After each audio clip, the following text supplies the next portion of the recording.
Este es un reactor o un intercambiador de calor y aquí vemos que se está buscando controlar el flujo de la corriente de descarga. Este es el sensor de flujo, control de flujo, y el elemento final de control va a ser pues la válvula que va a regular este flujo.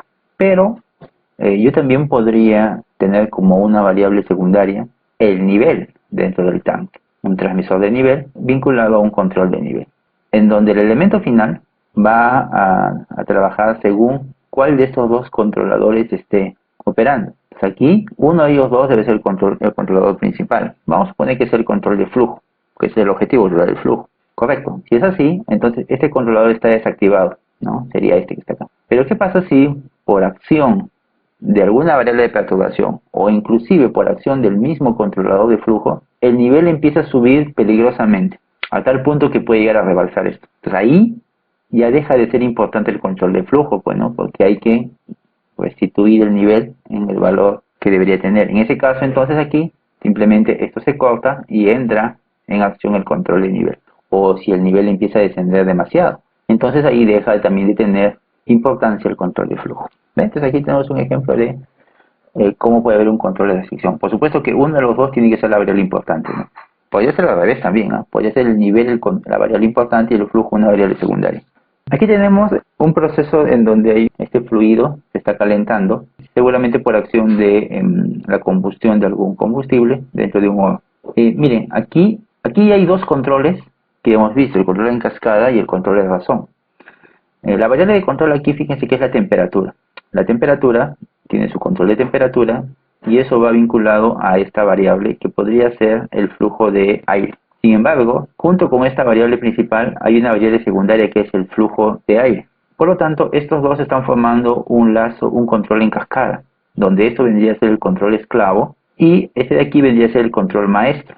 Pero por otro lado, aquí tengo un control de razón. Aquí tengo un sensor que mide el flujo de combustible y el flujo de combustible debe regularse, pero en razón del flujo de aire, porque debe guardar una proporción. Entonces, tanto el sensor que mide el flujo de aire como el sensor que mide el flujo de combustible envían información al control de flujo de combustible. Y según ello, se regula el flujo de combustible. No se puede regular el flujo de aire, porque este flujo de aire está amarrado a este control en cascada. Pero sí se puede controlar este flujo de combustible, de tal manera que el flujo del combustible esté en relación con el flujo de aire. Acá tengo, miren, control en cascada y control de razón. Y a eso le podría sumar un control de restricción, como así. Vamos a suponer que, bueno, la variable importante aquí es la temperatura, ¿no?, de este fluido, que se está calentando. Ese es por un lado, en este control en cascada. Y por otro lado, la relación aire-combustible. Pero, ¿qué pasaría si, por ejemplo, yo tomo en cuenta otras variables? Por ejemplo, la temperatura de los gases que salen por chimenea o que salen de este horno. Esto puede ser para mí una variable secundaria, que por supuesto, si estos dos lazos empiezan a trabajar, seguramente la temperatura de los gases que salen del horno van a también empezar a variar, ¿no? Porque este podría estar trabajando de tal manera que alimente más combustible o menos combustible y eso origine una mayor temperatura de la flama. El punto es que podría originar un incremento o un descenso de la temperatura aquí, de estos gases. Y yo podría establecer que la temperatura de estos gases deben estar dentro de cierto rango, no deben ser muy altos ni muy bajos. Entonces yo puedo establecer un control de restricción, en donde adiciono un control de temperatura para estos gases, pero este control de temperatura va a estar en stand-by y solamente va a entrar en acción cuando esta temperatura se haya salido de ciertos parámetros, estos rangos. Y lo va a sustituir a quién, miren, al control de temperatura del fluido que se calienta.